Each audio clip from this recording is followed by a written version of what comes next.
This video is designed to introduce you to a new vocab word, the circumcenter.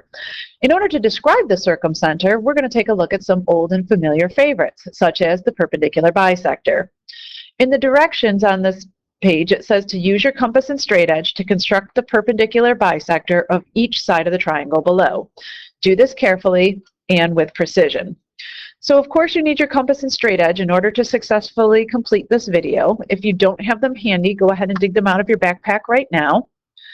In other words, though, what they're asking us to do in this particular construction is they want us to construct the perpendicular bisector of side AB. They also want us to construct the perpendicular bisector of side AC. And lastly, they want us to construct the perpendicular bisector of side BC. So I'm going to go ahead and dig my compass out and start by constructing the perpendicular bisector of side AB. So I'm going to go ahead and put the point of my compass at point B or at vertex B. I'm going to stretch out my compass till the compass setting is greater than 1/2 the length of side AB. And just to differentiate, I'm going to make all the compass marks for the perpendicular bisector of side AB in red ink. So I'll go ahead and draw my first arc. Spin my compass around, go put the point of my compass at point A, making sure that I keep the compass setting the same. Go ahead and draw a second arc. And then I'm going to grab my straight edge, and I'm going to use my straight edge to connect the point of intersection, or both points of intersection of those two arcs. And I'm going to draw a nice big line that takes up a lot of space on my paper. So there, now I've successfully drawn in the perpendicular bisector of side AB. I'm going to go repeat the same process for side AC, but this time I'm going to use some blue ink.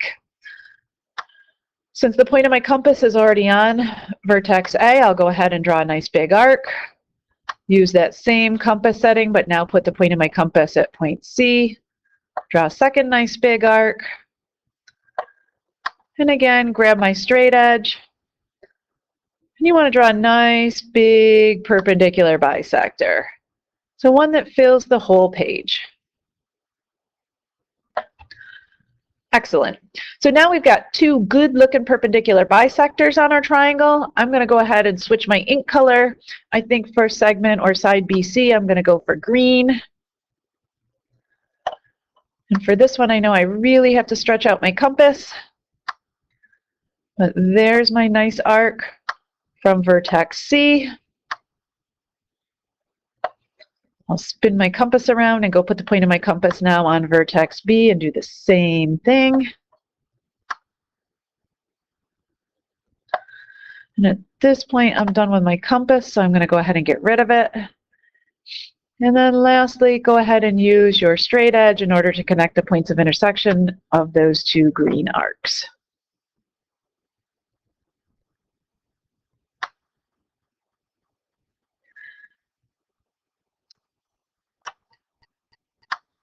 Now, something really cool happened when I did this construction. Notice that all three of my perpendicular bisectors met or intersected in one point. And that point is represented by the purple dot on my paper. Now, if your constructions were not quite as precise as mine, instead of intersecting at a point, they might have looked more like a small triangle, but hopefully you were precise enough with your constructions so that they intersected at one point. We have a name for three or more lines that intersect at one point, and the name is concurrent lines. So that's a new vocabulary word for today, and that's simply three, or it can be more than three, so three or more lines that intersect at one point.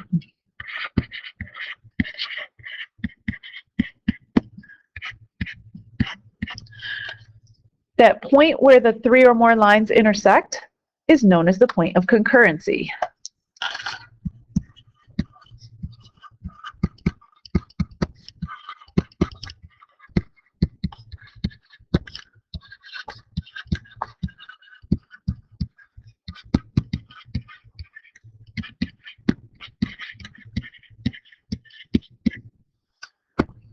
The really important big vocabulary word for today is circumcenter.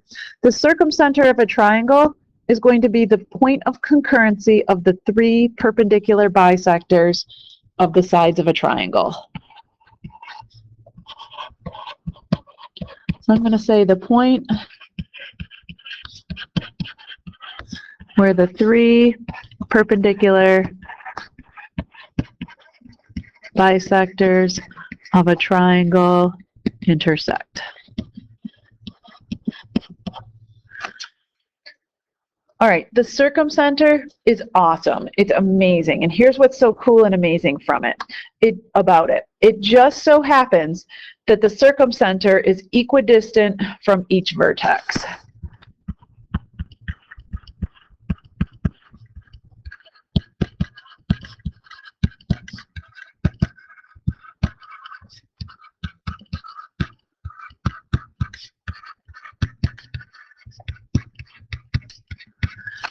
All right, so that's what it says in English. Let's go take a look at what that means in our picture that we drew up above.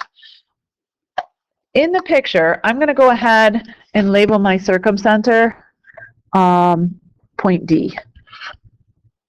What this means is that the distance from point D to point A is the same as the distance from point D to point C, which is the same as the distance from point D to vertex B.